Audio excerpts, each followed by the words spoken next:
mix what I like, what I like, what I like, what I like, what I like. All right, what's up, world? Welcome back again to I Mix What I Like Live. Again, I'm Jared Ball. Happy to be back with you, and wanted to continue where we left off earlier this morning when we were just so rudely interrupted by those daggone Black Alliance for Peace activists wanting to, you know, be in solidarity with other African people and Haiti in particular, and wanting to, you know, make noise in DC, State Department, all of that. You know, all these activists constantly interrupting. No, obviously we're very happy to be in and again, the lagging with I keep checking everything, and as soon as I go live, the platform does this. Literally, there was no issue even up to 2 seconds ago. Everything double checked, everything set up, everything. And again, even, I mean, I'm looking at the thing. I mean, I'm good. So this is a StreamYard issue.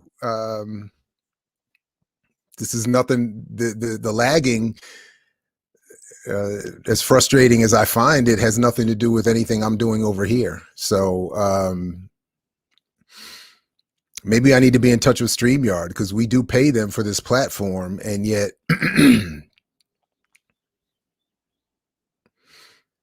anyway, so we definitely want to be in solidarity with the Black Alliance for Peace crew, and shout out to Net for Freeman and everybody who was down there helping us with the broadcast, and then also, of course, doing that work. blackallianceforpeace.org for more information. And then, but in the interim, we, you know, did cover a couple of things, and I'll you know, post that stuff later. A couple of pieces that I want to get to today.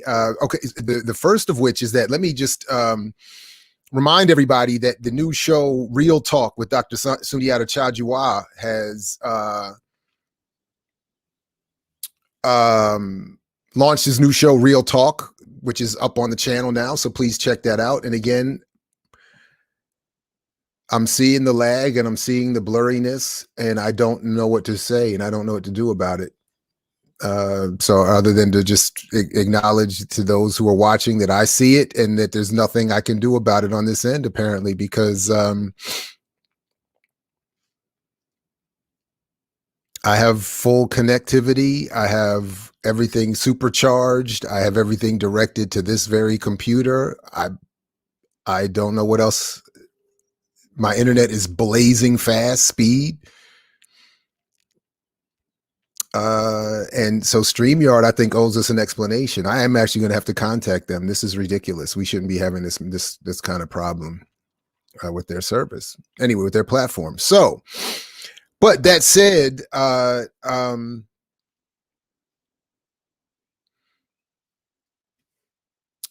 definitely check out the new Real Talk show with Dr. Sundiata Chajiwa, and his conversation with Dr. Monica White was off the hook. I mean, and just sort of centering the Black Southern experience and the Black farmer experience, and the activism and the ingenuity and the radicalness that we often don't hear about. We just also wrapped up our first Remix morning show team meeting, and I'm very happy to announce that we will be officially launching the morning show Tuesday morning, April 20th at 8 a.m. Eastern. And we are going to be going live Tuesday, Wednesdays, and Thursdays from 8 a.m. to 10 a.m. Eastern. To start, I expect a very quick build out from there, an expansion from there, but so we're starting on 4/20, April 20th, Tuesday morning at 8 a.m. Eastern time, and I'm very excited. It's going to be dope. A lot of the BPM crew that you're already used to are going to be involved a lot, and then we have newcomers coming in specific to the morning show, and newcomers coming in period. So anyway, so please do like, share, subscribe, join the channel. Join our Patreon through blackpowermedia.org. because your support is going to all kinds of good use. So if you can't support financially, we understand. But all your likes and shares also help with that. So please do that as well and help us continue to expand. Anyway, so all right. So what I wanted to get to a little bit that I couldn't get to this morning because we just keep being interrupted with all these activists, these internally colonized agitators. But there was a couple of things specific to first the commercial, the Cadillac commercial that Tamika Mallory did that has been going around, sort of extending from our conversation with the Last Dope Intellectual and Dr. CBS, both in the last two episodes, talking specifically about Tamika Mallory and Samaria Rice, but then also this last episode talking about Ras Baraka, Mayor Ras Baraka, and his defense of Mallory, and why we were arguing more or less that this was a class-based neoliberal, neo-colonial imposition that Baraka and Mallory were representing as sort of blunt force objects between the mass movement of the people and the power structure. So I saw this Tamika Mallory commercial and the Cadillac commercial, which is basically suggesting that through an engagement with Cadillac, which is the blackest of cars, the blackest of vehicles, there will be this rise of Black womanhood and Black I think they were saying ascendancy, and power. And this is something that goes back for me in terms of my sort of professional work, but also activism work for decades now, actually, and as an issue, and something that particularly when I was more involved with what was considered at the time, and I always kind of bristled against this, but the hip hop activist community, there was always this discussion of who is being co-opted. Who was being co-opted? Is it so? Years ago, I'm specifically thinking of when it's sort of as they were coming up and sort of at their most political, I think at their political heights, particularly among radical activists and radical communities, the sort of Black Star community, Mos Def, Talib Kweli, Common was associated with that. Erykah Badu was associated both musically and through romantic entanglements with them and with Dead Prez and Common and certainly and all of them were rising to both prominence both musically but also in terms of their commercial traction and how they so at one point I remember Talib Kweli did a Toyota commercial. Mos Def and Common did both Toyota car commercials and Coca-Cola commercials. And there was the debate that I know predates this, but that arose where people were saying they were co-opting the mainstream.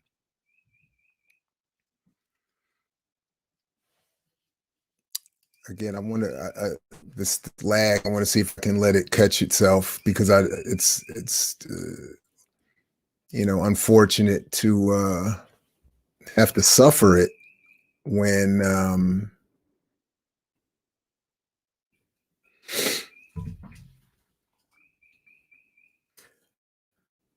there's nothing I can point to that would suggest that there's a problem here. Anyway.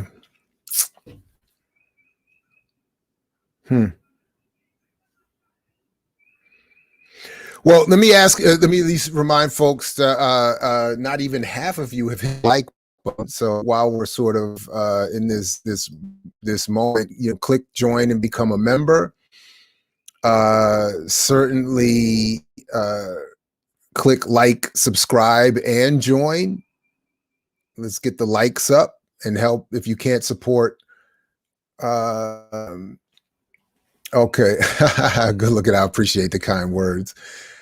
Um, anyway, so but there was so this debate arose, and the argument was, well, they're co-opting the moment, they're co-opting the commercial space, and as we heard with the Dope Intellectual and Dr. CBS, when Mayor Ras Baraka was saying that he supported what Tamika Mallory was doing in her intervention, so to speak, at the Grammys, because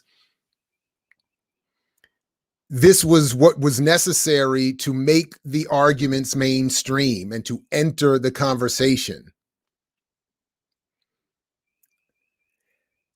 And this is a piece that I think I've never agreed with, and I only over the years have increasingly become more critical of as I've learned more about how our media system works and the way those in power continue to engage it and have always engaged it from the perspective of, as I'm now going to be more forceful in reminding, having read more of Yasha Levine's Surveillance Valley book, and he did respond to me, by the way. He just had a baby, so he was asking for some time before coming on with us. So hopefully we'll work that out.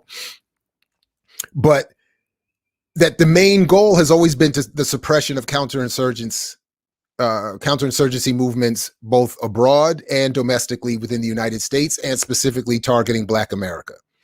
So even before the ARPANET, the Advanced Research Projects Agency, the division of the DOD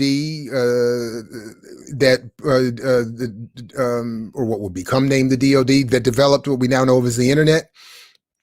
Even before they got started networking computers, the goal was already expressly stated that the networking of these computers should occur specifically to surveil and suppress counterinsurgency efforts. So I think we have to start there.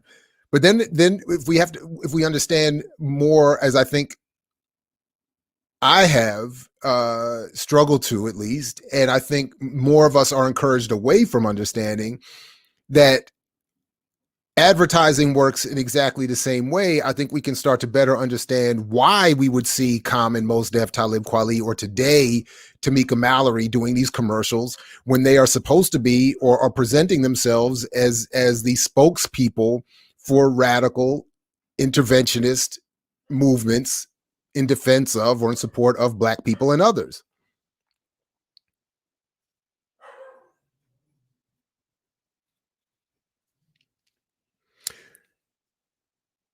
So, for instance, as I said a couple of months ago, the one mistake I think Colin Kaepernick has made was doing the Nike commercial that he did. And I don't point this out in terms of any of these people to say, oh, look at how bad they are as individuals. In fact, I'm pointing out the fact that to the extent that all of us work as individuals and not members of organizations or organized efforts, we all stand more likely to be picked off and co-opted. But my argument was, if that by doing a Nike commercial, you allow Nike to co-opt the radicalness of Kaepernick's message. It's not the other way around. It does not work the other way around. So the idea that, for instance, the reason historically the Hate produced in 1959 made the historical mistake of giving Malcolm X the platform commercial media would later regret is because they gave him a platform to lay out his analysis and his argument in a largely, relative to the time, uninterrupted way that allowed his impact to be felt among the Black audiences in particular, who the CBS product was intending to walk away from more towards Dr. King and the NAACP and the mainstream so-called civil rights apparatus. But that's not what's happening. Colin Kaepernick's radical message is not laid out in a Nike photo spread. The radical critique, as to the extent it exists, of Tamika Mallory is not laid out in a Cadillac car commercial. Quite the opposite. The message is couched as if saying, if once you buy a Cadillac or address yourself to Cadillac or wrap yourself in a Cadillac, that's when you ascend. Similarly, when Talib, Common, and them were doing Toyota car commercials, this is not laying out a radical critique that Toyota's audience is now engaging. Because what is actually happening is advertising, as Marshall McLuhan once put, is a vast military operation. It is not designed. In fact, it is designed. So for instance, I'm looking at here the book by George Creel of the Creel Commission, who after the beginning of the First World War was brought in to propagandize the American population for entering the First World War. And he started the Creel Committee. They started with a whole bunch of things. The 4 Minutemen, which in this context is a good thing for them, at least. That is, almost 100,000 or more spokespeople who could give 4-minute speeches all over and everywhere, convincing the public to get into the war, because the war that had begun in 1914 did not involve the United States for another 3 years. And at the time, you need to convince people. Why would you want, not everybody's excited to go for war, especially when they're going to get killed and you're going to get the profit. So to convince them of the opposite, you needed things like the Creel Committee, the Creel Commission. And anyway, and he wrote a book about it called How We Advertised America. And in it, he describes what I think is more the authentic understanding of what advertising is. It is a euphemism, again, for propaganda. It is a euphemism for psychological warfare. And it is a euphemism for even the idea of selling goods and services or promoting goods and services.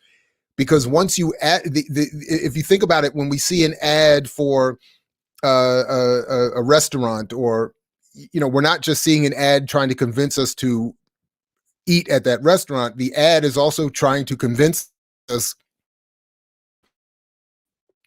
unconsciously in the broader capitalist logic and in support of mass producing food, for factory farming, for overfishing the seas, for all of the destruction that comes with that. That's what the ad is containing. It's not just an ad for a hamburger. It's an ad for it is to give cover to the damage done in the horrific labor relations between the workers and the owners, between the land and the factory farming, between the refuse that's created from all the animals and all the disease and all of that.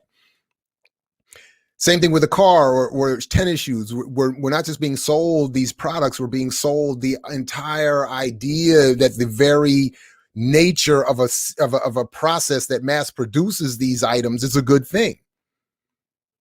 Not only will the product make us feel better, but we should feel good in the process itself. For those of us who will remember, not long after 9/11, George Bush comes out and is encouraged by the business community to go on TV and tell everybody to go shopping again. And how did he do it? It's telling us that the terrorists won't win, that we will be free, we will overcome, we will.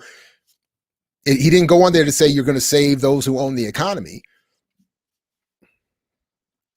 and you're going to save the processes that continue to exploit the land and working people and resources all around the world. That's not what the argument was. The argument was go shopping, it'll make yourself feel better.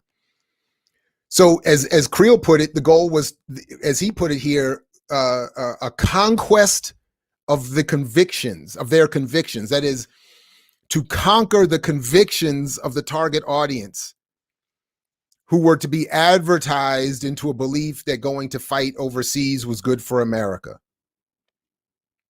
And he said, quote, "We did not call it propaganda, for that word in German hands had come to be associated with deceit and corruption." So they didn't call it propaganda, because what they were doing was as he said, spreading.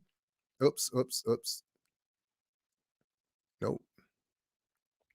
I want to get the quote right. "It is the pride of the committee, as it should be the pride of America, that every activity was at all times open to the sun. No dollar was ever sent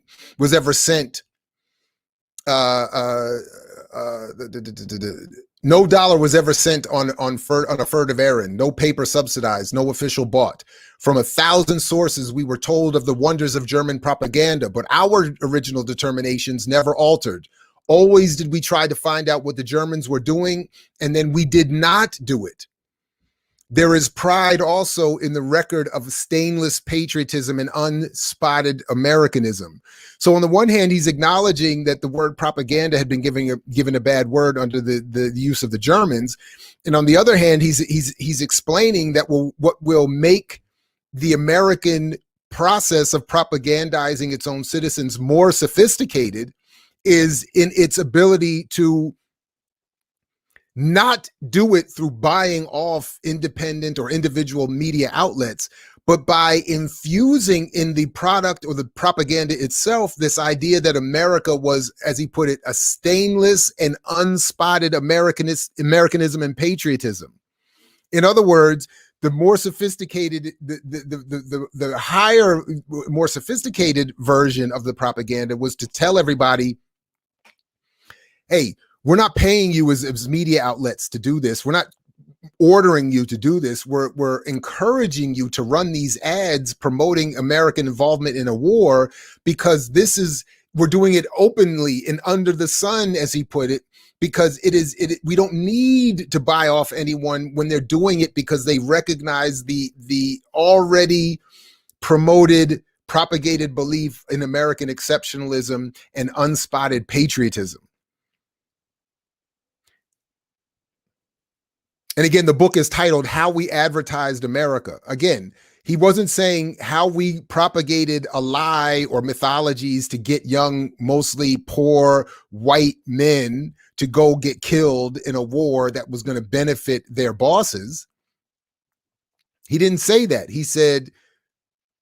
He also didn't say we're not going to propagandize our citizens. He said we don't see it as propaganda. Or rather, we did not call it propaganda, for that word had come to be associated with deceit. Our effort was educational, for we had such confidence in our case as to feel that no other argument was needed than the simple, straightforward presentation of facts.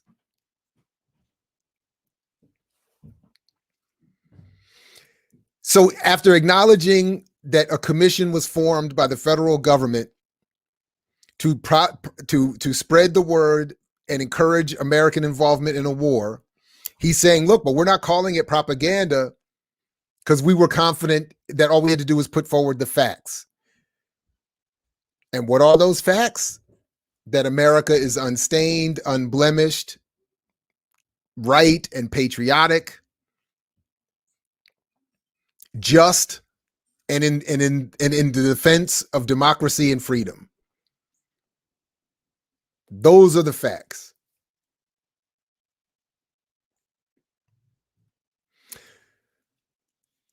So I appreciate this question. So one of the sources that I'm outlining here is George Creel's book himself, which you can get for free online. How We Advertised America. Where I was put onto it is in a book that I'm going to come back to in just a moment, called,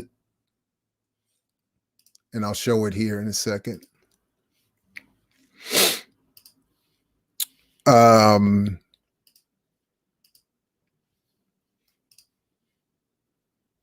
Nope, I want this one. Called Propaganda in American Democracy, edited by Nancy Snow. And she's also got another book I use all the time too.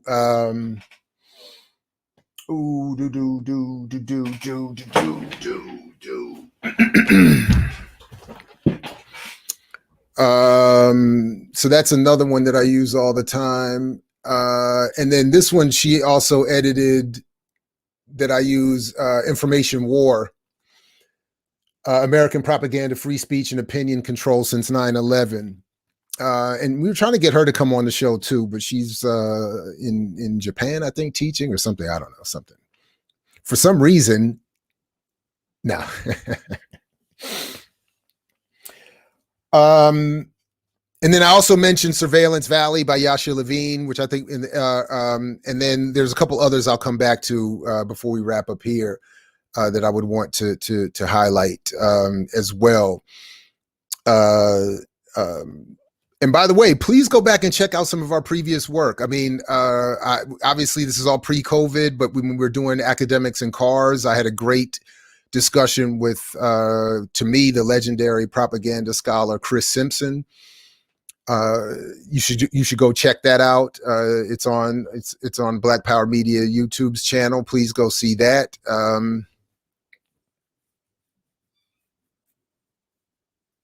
Trying to think. Yeah. Anyway, Glander's book as well is something that I use a lot too. But and McLuhan's Wake. Watch the documentary McLuhan's Wake about Marshall McLuhan.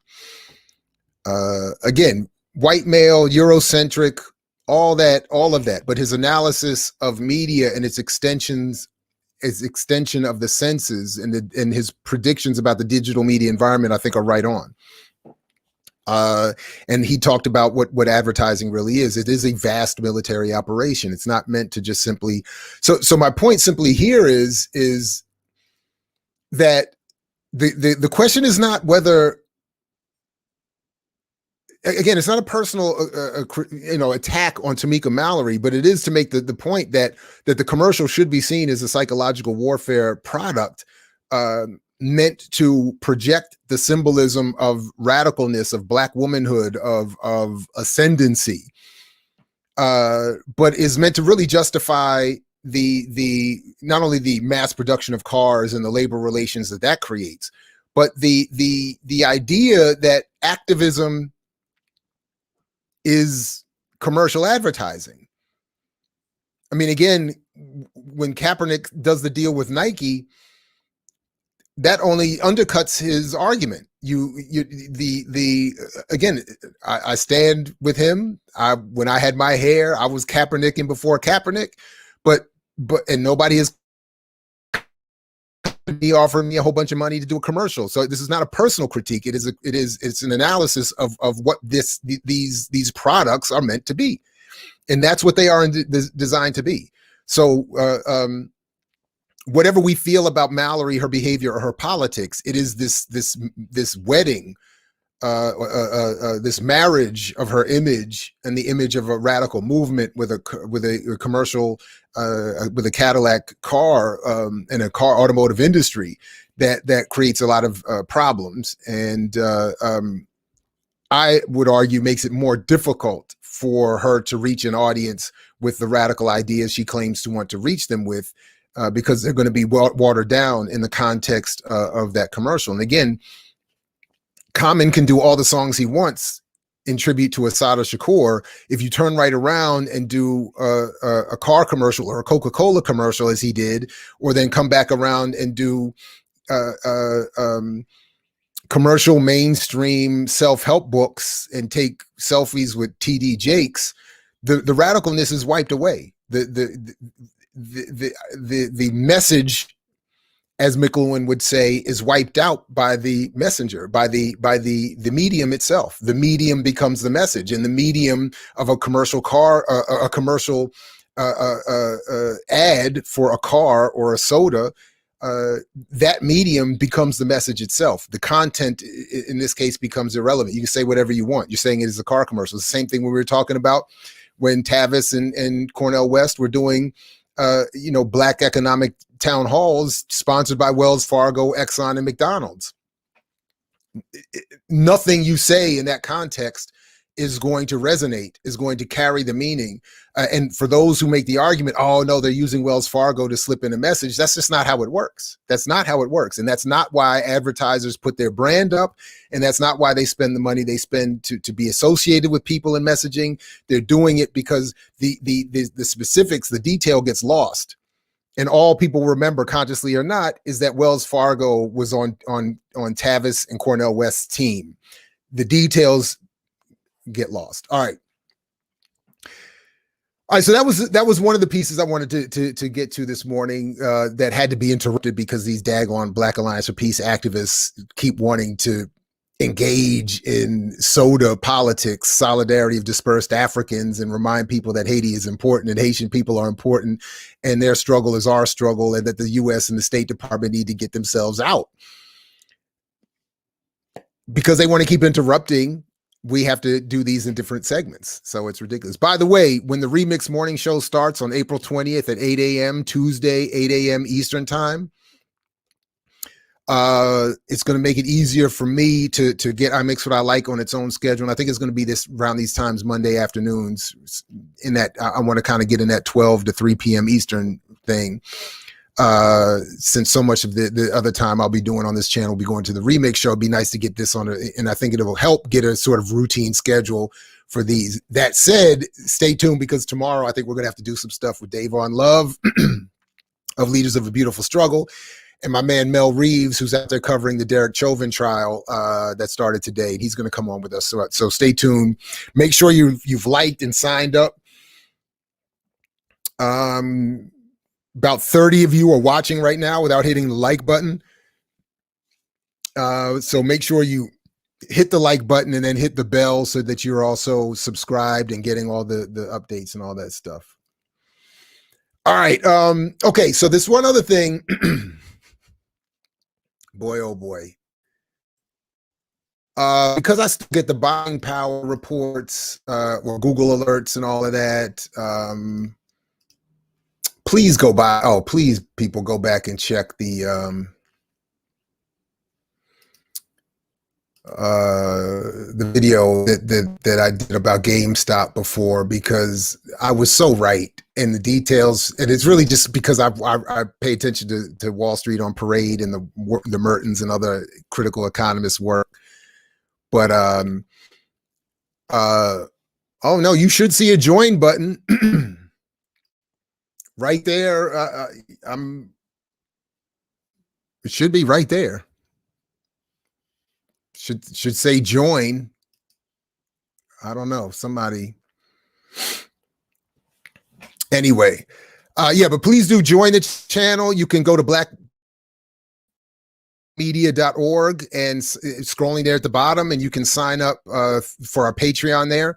Oh, because again, on Monday the 25th at 12 noon, speaking of Mondays, we're going to be doing a members only live stream in celebration of the 10th anniversary of I Mix What I Like, a mixtape manifesto, my first book, which was not only prescient and correct in many ways, flawed in others, but has some nice stories to tell.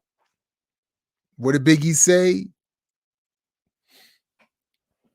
Sit back, I got a story to tell. So the YouTube members can join live. The Patreon members will get access to the video right after it goes live, and we can upload it to make it available for Patreon. And then everybody else will get it, in time after that, sometime after that. But you kind of want to be there live if you can. Plus, we want the membership, obviously, duh. But you kind of want to be there live, because when I share these stories, you're probably going to want to interact in that moment. Because there's some stories. I got some stories to tell about the publication of that book that I've never told publicly, at least. So anyway, all right. So this other story came out again, and I did want to address it because it's just so unfortunately flawed and misleading. But again, well, this came out on the 26th. So why did my Google alert come out so late? Because I think I just got this yesterday. Maybe I did get it before. I don't know. Anyway, well, it's still relevant to go through because the story continues to echo. Major banks invest $40 million in Black-owned challenger Greenwood. So this is again the founders, the founders here, Greenwood founders, Killer Mike, Andrew Young and Ryan Glover. Now, Andrew Young, for those who know the history at all, going back to his days, his engagement with Dr. King, if you ever go back and read, I should dig them out again when I can get access to all of my stuff and or maybe find a new copy. But Years ago, my godfather put me on, gave me the printed copies of the two speeches Dr. King gave to the leadership of the Southern Christian Leadership Conference in the summers of 66 and 67. And you can read him in there arguing with Andy Young about how about the failings of capitalism, about the direction of the movement, about the refusal to see, as he put it, the logic of white supremacy being Nazi Germany. In other words, saying that if you can't just be critical of white supremacy and whiteness in this country in some abstract way without recognizing that what Hitler did was not, of course, correct, but was the logic of that way of thinking. And that if we continue to not engage properly, that what we're going to get is our own version of that. And I think he was right. Not only that, but it's just a slow motion version that is harder for us to catch up to. But in other words, my point is that in subsequent to King's assassination, Andy Young was a part of that class of folks like Jesse Jackson, who were promoted to new levels of leadership and prominence in the absence of Dr. King, and who immediately moved the movement rightward. Whether it was Andy Young working with George Bush Sr., helping him, expand his business reach into Africa, including presiding over, remember there was that mine incident, I want to say Tanzania, in a Bush-owned mine, and Andy Young, ran interference for that. Whether it was Coca-Cola or all these other, in other words, Andy Young has been since King's assassination promoting himself as a spokesperson of civil rights and an heir to that struggle, but he has walked it decidedly in an opposite direction, in a diametrically opposing political direction from Dr. King, including the supporting of the commercialized monument that was built, where he and Jesse shed those crocodile tears at the unveiling years ago.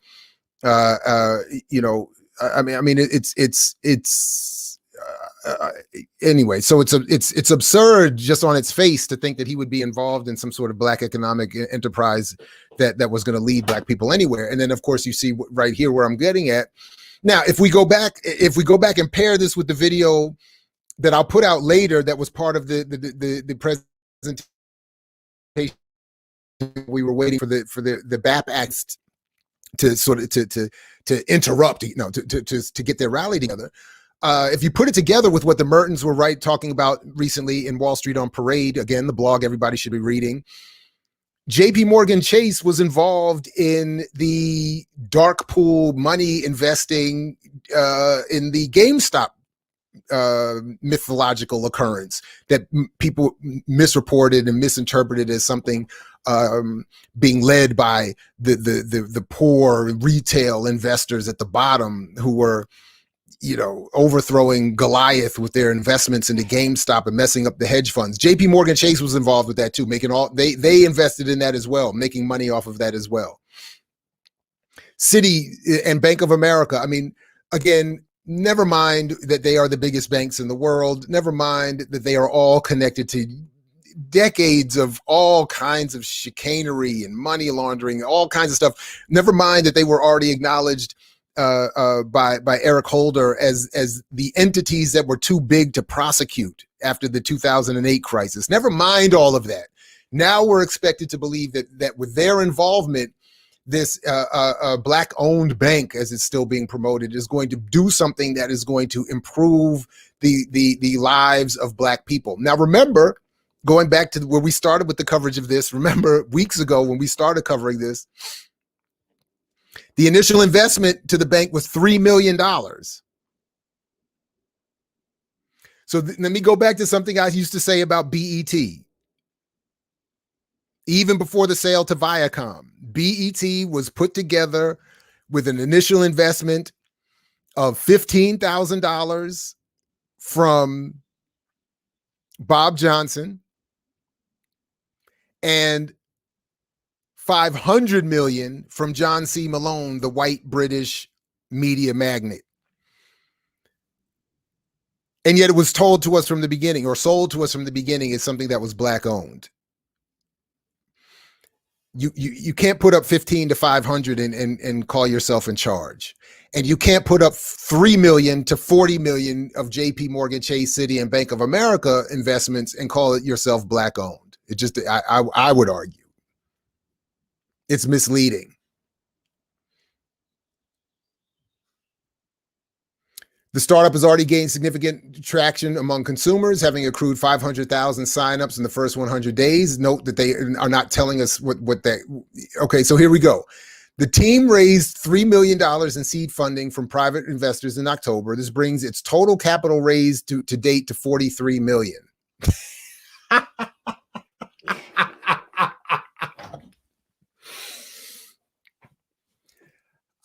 Look, I'm not dissing. I'm only dissing this as an effort that claims to be helping all black people and as a method to help all black people. If you want to set up a bank and make money with your crew and whatever, I'm not saying all power to you, but that's one thing. If you want to create a bank and claim that you're doing something that's going to represent a model that's going to help all black people, then that's another. And again, please go back to the New York Times podcast called The Sway and watch or listen rather when Killer Mike is on there and the host asks him, how is your endeavor going to make money? And he says, I don't know. I leave that up to the experts. So again, you can't claim to be a leader who is leading black people in the right direction while then at the same time telling people who are asking specific questions about the operation that you don't know and leave it to the money people, leave it to the experts. And then coming here and we see that without that again, the team raised $3 million in October, but the $40 million they just got the other day from these biggest banks in the world now brings their total investment to $43 million. Okay. The unbanked rate, again, the unbanked rate for Black and Latinx households in 2019 stood at 13.8% and 12.2% respectively. So they're saying here that getting more black people involved with banking is going to be of some benefit. The bank has since committed $1.15 million in grants to black-led partners, though many have criticized how small the commitment is relative to the size of the bank. Well, it's not small relative to the size of the bank. $3 million.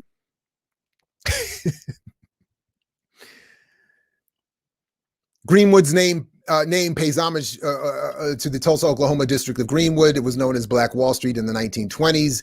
In the Greenwood district, $1 research. This is the mythology. This is the lying. This is the either lying or mythology. And this is Glover speaking, right? One of the three partners. In the Greenwood district, $1 recirculated 36 times in that community before it left. Notice there's no citation for this. And I would love to see where this is being cited. Because one, I don't think that this is accurate. And two, more importantly, it has nothing to do with how wealth is created. This is not how wealth is created. Wealth is not created through circulations of dollars. Marissa Baradaran goes over this very well in her book. I go over it to a lesser extent in my own. But the simple point is, as Baradaran points out, you can segregate people, but you cannot segregate money. Wealth is created through investment in a global economy. These big banks that dropped a penny, the 40 million pennies on Greenwood Bank, their money is not made through circulating the dollar through white communities, unless you by that you mean a global white community. Unfortunately, Glover continues, now the African-American community, specifically $1 only recirculates for 6 hours. Again, what is this based, what data is based on, number one? And then number two, more importantly, is that whatever data it's based on is irrelevant if it's claiming that this is somehow connected to wealth creation. Wealth is not created through circulating the dollar. In fact, circulating dollars through poor communities doesn't help generate wealth for the community. It helps pass what little money exists in that community to individuals one at a time at best.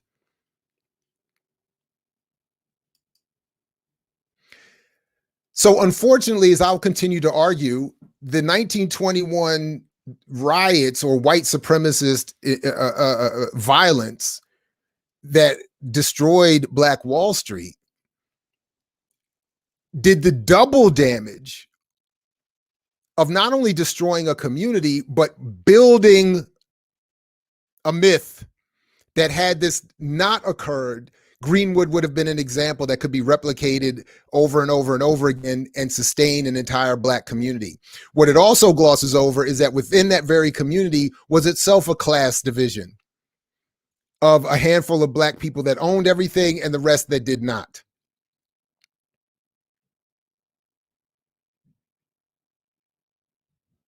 So the destruction of the white vigilantes was, I think, much worse and more severe than the horrific physical material violence those people suffered at the time, because 100 years later, we're still being told that they were on the right path, and that all of us could be doing the same thing and improving our material conditions. And that is simply not supported by the data. I could say it was wrong. I could say it's mythology, but it's just simply not supported by the data.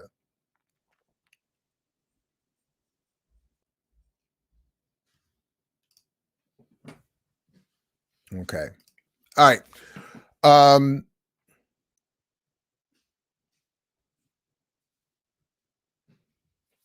Let me see if I think that was that. I think that's what I had. I just want to say those points. And it looks like, yeah. Let me see if there are any comments. Let me just start working back. Follow the money. Yeah, sure. Absolutely. No, Patreon, unfortunately, we don't have Patreon members don't get access to YouTube channel members only content. So the best that we can do for a members only YouTube event is to make the video available to Patreon members as, almost immediately, or, within the next 24 hours available.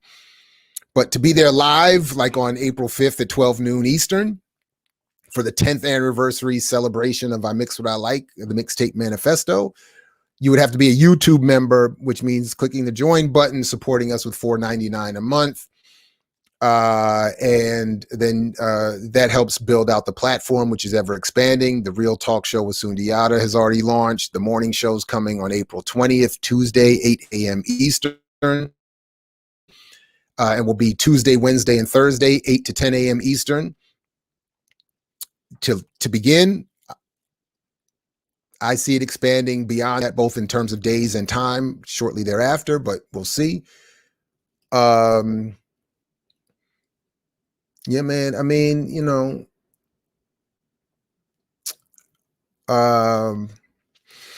so yeah, I mean, this is, absolutely, this Greenwood Bank operation is not an overthrow of the system.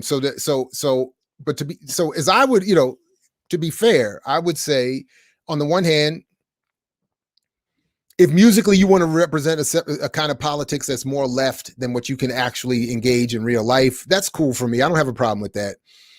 I would just like him to better package or present this bank initiative as something separate from that. I think he should come out and say, look, this is not my overthrow the system move. Kind of like what I'm saying with the buying power book. My argument about how we respond to the buying power issue is not a revolutionary argument. By the way, debt jubilee, that's the new argument. We should call for a debt jubilee, cancel all debt. Even before a check, I'm not saying I don't want a check, but even before a reparative check, even before an increase in income, even before a raise, even before an increase in the minimum wage, all of which should happen. But before all of that, our number one priority should be a debt jubilee, cancel debt.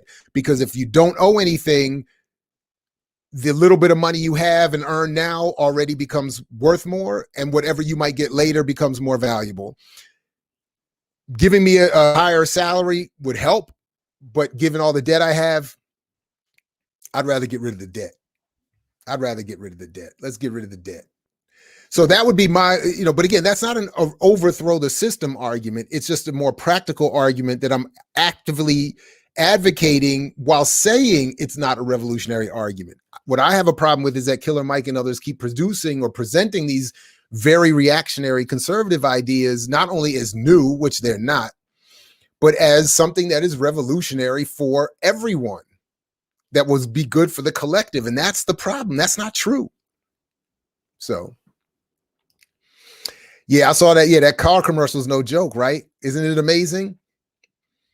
Isn't it amazing? Now, again, you know, I'll show you again what I was thinking of. Remember from, and by the way, please go check that as well. The 1 year anniversary presentation of the myth of buying power.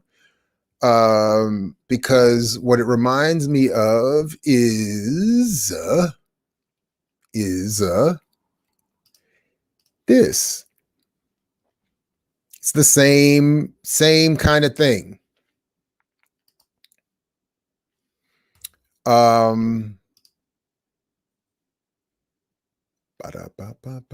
That is, let's see, let's see. Make it a little bigger there. That's too much. That's too much. Let's get that back down. Anyway, that what you see here, whoops, go back. It's the same thing I was arguing about the whole buying power argument, and it's being co-opted by some of this imagery through Black Lives Matter and the John Carlos and Tommy Smith Black Power Fist and the protests at the '68 Olympics, or this one, you know, maybe more particular to that Cadillac commercial, African womanhood and magistry and matriarchy. Being redefined as a Black power connected to a Black-owned bank and a Visa debit card. It's the same kind of logic I see in that commercial for the Cadillac. You know, and again, Mos Def, Common, Talib, or anyone else. Once once attached to that commercial product, the message goes away. And McLuhan's point, I think, becomes correct. The medium then becomes the message. And the medium is that car commercial. The medium is that Nike commercial. The medium is that Toyota commercial. And that's all the message that is received. So nobody's looking at that commercial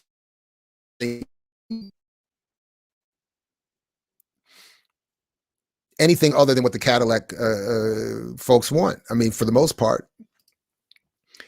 Thank you, Emmanuel. Thank you for becoming a new member to the channel. We really appreciate that. And I think you'll see immediately the value of your support.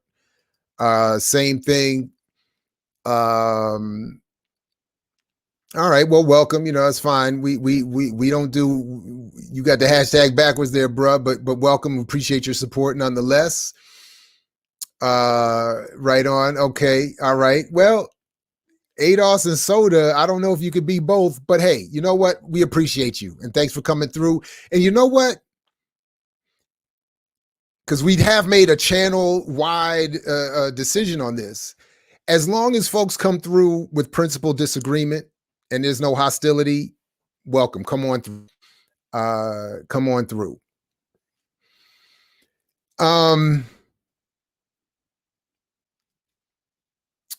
Yeah, contradictions abound. Absolutely. Absolutely.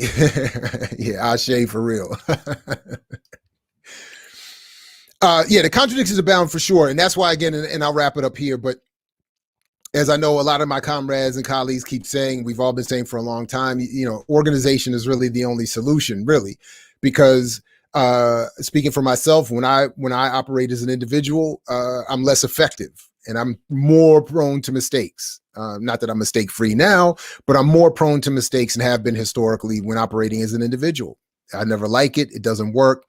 And I'm by no means being falsely modest. I think I'm great. So I think that if I have a problem with certain things, many others are going to as well. And we see that. Now, that said, if you're differently organized or organized in different political spaces, some of this activity will be supported, in which case those of us who would be critical of it have to increase our organization and our response in kind. But again, Tamika Mallory or anyone else, I think, well, we talked about it else. She's operating on that Al Sharpton model, and she's not likely going to find a contradiction in this behavior. But anyway, regardless, my issue is not personal. It's a political analysis and criticism that I'm trying to offer here about anyone, including Kaepernick, who I happen to agree with just about everything except for that Nike commercial, because again, as I'm arguing here, that is what defeats the purpose. Anyway, there actually was one other thing I wanted to show in terms of those sources. Because of, and I think it was in that Snow book, because there is this tendency to misunderstand what advertising is. So there, you know what? I'll that's what I'll end with. I did want to touch on that very quickly. Let's see. Let me just pull this part up first. Forgive me. Yeah, here we go.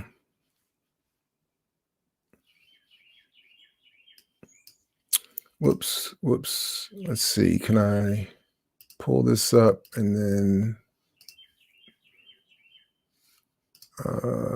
let's see, show it so that yeah. All right, yeah, here we go. Let me share this here. It's from that same book that Nancy Snow edited. No, that's not what I wanted to do. Share.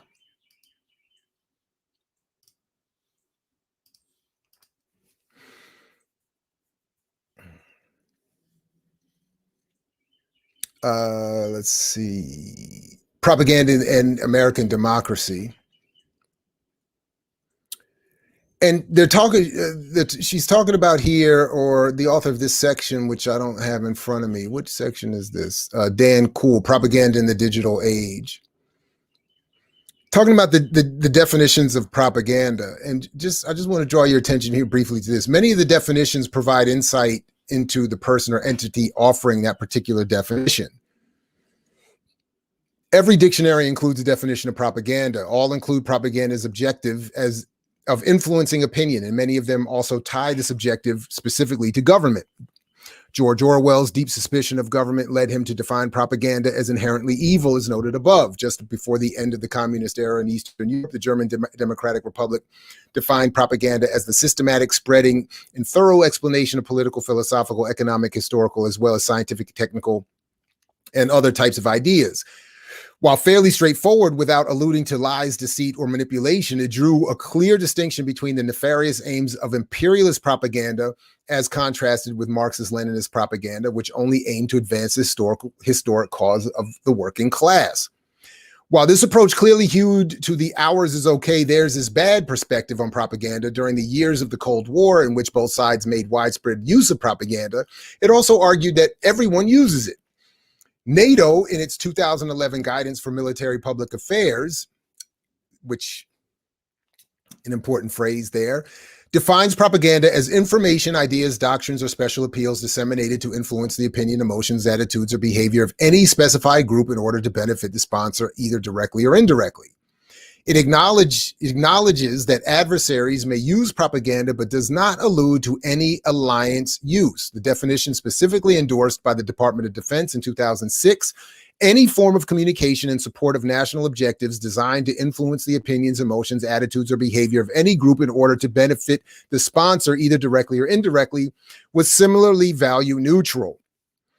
This basic approach used in all these definitions could be applied also to commercial advertising.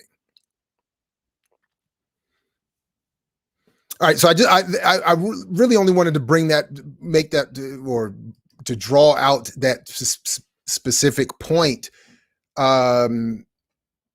because while there's no specific focus on advertising as propaganda in this book, for instance, there is constant reference to advertising as a form of propaganda.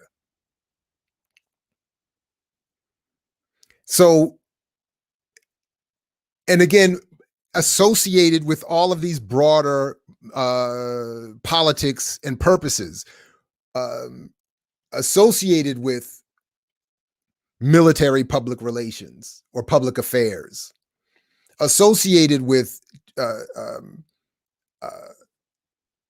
changing attitudes, manipulating opinions, or as George Creel put it, let me pull that back up because I really liked how he puts it, because I think this is in its most overtly imperial form. As he described, first of all, he starts off his book advertising how we advertised America. As Secretary Baker points out, the war, meaning the First World War, was not fought in France alone, but on the back of, was not fought on the fire of, I'm sorry. As Secretary Baker points out, the war was not fought in France alone. Back of the firing line, back of armies and navies, back of the great supply depots, another struggle waged with the same intensity and with almost equal significance, to it victories and defeats.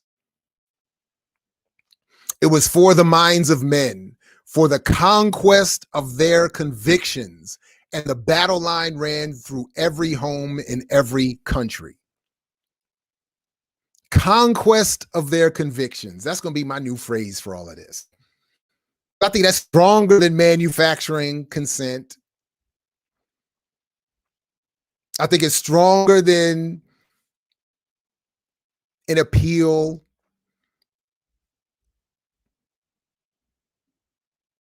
to one's public opinion or a group's public opinion. It is the goal to conquer, or the goal was to was a conquest of their convictions, to conquer the convictions, to conquer, because what is a conviction? The most importantly held aspirations, goals, ideals, principles, philosophies of an individual or group. And if you conquer that, you win. That is what an ad is meant to do. It is not here to just sell something. It's not here to just alert us to something. It is here to conquer our convictions. So again, you can support Tamika Mallory, you can like her as an individual, but when you see her as a product performing the messaging duties of the state, we have to understand that that's what she's there for. She's there to conquer our convictions and to make us think that our radical aspirations can be summed up in a Cadillac commercial. That's certainly at least what the auto industry and Cadillac in particular would want. All right. All right, good people. I'm going to stop there. Again, please make sure you're all signed up and following the channel. There's so much good stuff coming on a regular basis and more coming just in droves. We have people, I mean, there's just a lot going to be coming. So make sure you're signed up. Make sure you have the bell and all that stuff clicked so that you don't miss, so that you don't miss, when we go live or when things happen. My show, I Mix What I Like Live, is going to probably start to predominate on Mondays. In this 12 to 3 p.m. region. I'd like to really go the whole 3 hours if possible and bring on all the guests I want to bring on and do all the stuff that I'd like to do in that time period, but we'll see how that works. But because as I start to focus on the new morning show, which is starting 4/20, April 20th, Tuesday, 8 a.m., and we'll go Tuesday, Wednesday, and Thursdays, 8 to 10 a.m. Eastern, to give you, we had our first meeting today. We got all the BPM regulars, almost at least, are going to be there. And then we have more people coming on. So every morning, 3 mornings to start with, but you're going to be able to tune in and get your news, get your whatever you would look for in a morning show, you're going to get from us, except you're going to get our analysis and perspective, which is yours, which is what you want more of, which is ours. That range that you don't get anywhere else, you're going to get here. So, and then so much more coming. Real Talk with Sundiata started, the morning show, the 10th anniversary of I Mix What I Like, a mixtape manifesto for members only. Please become a member, if for no other reason, to come to that Monday the 25th. I'm sorry, Monday the 5th of April. What is that? Easter. You know, please come through. Oh, shout out to Morgan State. Appreciate your work planning. Yeah, we appreciate you, and contact us. Where I and my colleagues be more than happy to work with you on your study group. We appreciate that. And maybe on that morning, you know what? Because it's somewhat related to the publication of I Mix What I Like. I think when we have that members only thing, we should have a talk about what a former head of Morgan State's student student government told me. The former president of the Morgan State student government told me something very juicy. Yeah, that I think I'm going to go ahead and share when we have that members only joint, because it's deep. Yeah, thank you. And we definitely need more members, because we want to be able to, by the way, because what we're trying to do is hire editors. We're trying to hire investigative journalists. We're trying to hire, we're trying to really build out, do a lot of stuff here. So that's where the money's going. So please consider, and we appreciate it for sure. Now, that said, once you're all signed up and subscribed, you won't miss anything. Make sure you click that bell so you don't miss all the good stuff coming. Yeah. And like Fred Hampton used to say to you, we say peace if you're willing to fight for it. So peace, everybody. Thanks for tuning in. Thanks for sharing. Thanks for watching. Thanks for your thoughts. And if you got any thoughts, definitely put it in the comments. And we'll catch you next time right here at I Mix What I Like Live and Black Power Media. Peace, everybody. Catch you for the whirlwind. I mix what I like, what I like, what I like, what I like, what I like.